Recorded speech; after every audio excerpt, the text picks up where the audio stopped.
long before time began, before mountains were raised or rivers carved their paths. There was only endless darkness and silence, an infinite ocean of chaos where nothing had form or name. Within this formless void, forces of light and darkness began to stir, mingling and separating like breath and wind. Over countless ages, these opposing forces found balance, and from their meeting came the first breath of creation. Out of that balance, the idea of a cosmic egg emerged, holding within it every potential of the universe, the heavens, the earth, and the very essence of life itself. For thousands of years, the egg floated in stillness until one day the first being came into existence inside it, the giant known as Pangu. In the darkness of that egg, Pangu slept for thousands upon thousands of years, while the forces of the cosmos grew restless around him. When he finally awoke, he was surrounded by confusion and shadow.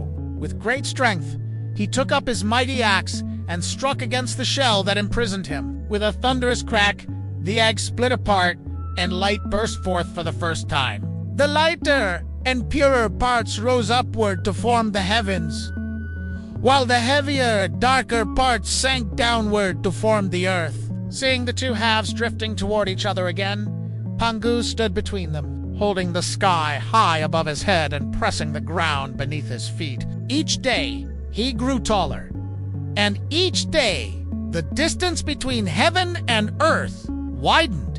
For 18,000 years, he labored, shaping the world, breathing life into the wind, and carving the foundations of mountains and oceans. When his work was done, Pangu lay down to rest and died.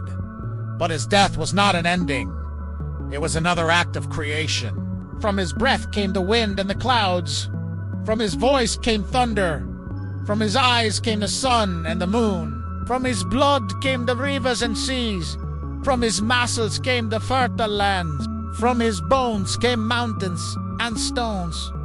From his hair came trees, grass, and stars.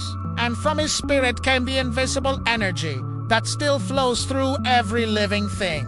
Even the tiny creatures that lived on his body were scattered by the wind and became the ancestors of animals and humankind. In this way, Pangu did not simply build the world. He became the world itself. Yet the earth he left behind was silent, lifeless, and still. Then came a new being, the goddess Nüwa, who wandered across the desolate earth. She had the upper body of a woman and the lower body of a serpent, symbolizing the connection between the heavens and the ground. As she traveled through valleys and across mountains, she saw the beauty of creation, but felt the emptiness of loneliness. She longed for companions who could think, speak, and share the wonders of the world. One day, she knelt beside a river and gathered soft, yellow clay in her hands. With patience and care, she molded small figures shaped like herself, delicate, curious, and full of potential. When she breathed upon them, they came to life, and these became the first humans. For many days and nights, she continued to shape them by hand, each one unique and full of spirit. But soon, she realized that the task was endless. There was far too much earth and far too few hands. So she dipped a vine into the clay and swung it through the air, scattering droplets of mud in every direction. Wherever a drop landed, a human sprang forth. Those she shaped with her hands became the noble and powerful, while those born from the splattered clay became the common people. In this poetic way, the myth explained the origin of social classes, showing that all humans share the same essence, though some were formed with more attention than others. Time passed peacefully until disaster struck. The sky cracked open, and pillars that held up the heavens began to crumble. Fire rained from above, floods poured from below, and monstrous beasts roamed the earth, destroying everything in their path. Seeing the world she loved falling apart, Nüwa wept, but she refused to give up. Gathering her strength, she melted 5 colored stones and used their molten light to patch the holes in the sky. She cut off the legs of a great turtle and placed them beneath the heavens as pillars to support the sky once more. She used ashes and reeds to stop the raging floods and brought order back to the world. When her work was done, she was exhausted, but the earth was safe again. Nüwa became a symbol of restoration, compassion, and the eternal duty of creation to build, protect, and repair. In some traditions, she was joined by Fuxi, her brother and husband, who together were seen as the first ancestors of humankind. Fuxi was a wise and kind ruler who taught people how to fish, hunt, make fire, weave nets, play music, and write. He gave the world structure and law, while Nüwa gave it life and love. Their union represented harmony between male and female, logic and emotion, heaven and earth. Some stories say that after a great flood wiped out humanity, Fuxi and Nüwa were the only survivors. To repopulate the world, they prayed for guidance and saw a sign in the clouds encircling a mountain with fire. They walked around it until the heavens approved their union. And from them new life began again. These ancient stories reveal that in Chinese mythology, creation was not a single event, but a continuous process.